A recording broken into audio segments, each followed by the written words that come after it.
For today's Monday makeup lesson, we are talking about blending your eyeshadow. Now in chapter 7 of my book, we talk about different eye makeup looks, and we've done prominent, hooded, wide and close set eyes already on this channel, but today I'm going to focus on your blending technique, which will actually make all of this so much easier. So you want to start by picking out the right blending brush, and I've recommended some of my favorite ones in the description box depending on your eye shape, whether you have a lot of space or a small amount of space, whether you need it to be more tapered or rounder. Once you've chosen the right brush for you, and for me it's the E26, it's my favorite one, it's all about how you hold the brush. So you want to hold it similar to how you would hold a pen or a paintbrush, and then it actually depends on how far you're holding it on the handle of the brush. This will allow you to use it in slightly different ways, but you're still using the same amount of pressure every time. For instance, when you're applying eyeshadow with your blending brush, you want to hold it a little bit further up. So right by this silver mark here, place your fingers right on the edge, and this will apply a little bit extra pressure. So it's great for packing on the eyeshadows, but still allowing a little bit of freer movement. Now, if you're building up a look and you slowly want to apply a little bit of shadow at a time,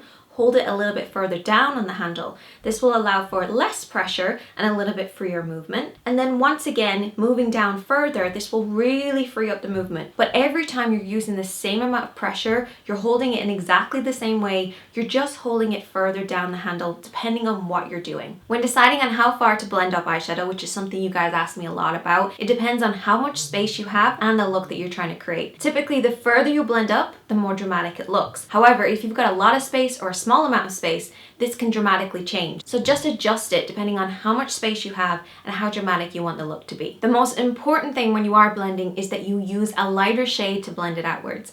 Even if you're doing like a black smoky eye, you have to give it something to fade with. The reason we call it smoky eye is because smoke kind of disappears. It kind of evaporates into nothing, so you can't see where the smoke starts and ends really. And that's the same thing that we want for our eyeshadow. We want to be able to blend it all the way upwards until it fades into nothing. And that's why it's really important that those lighter shades and the darker shades are always blending out into nothing all the way up to the brow bone. You have to have your mid-tone higher than your contour. Remember just to keep blending because it's kind of impossible to overblend. If you find that your eyeshadows are going a little bit muddy or fading pretty much into nothing and disappearing, it's probably the quality of the eyeshadows themselves, or it could be that you need to apply a cream base or a primer to begin with to give the shadows something to hold on to. Especially if they're a little bit kind of a powdery finish, they need to have a moisturizing lid. So if you've got dry skin and you feel like everything goes a little bit muddy in your eyes, you're gonna have to use a primer or a cream base to give it something to hold on to. And also remember to keep building the looks up. Don't feel like you have to just do it in 1, 2, 3 blend finish. Use your entire palette. Don't just use a couple of shades. Build them up, add a little bit of here, a little bit there.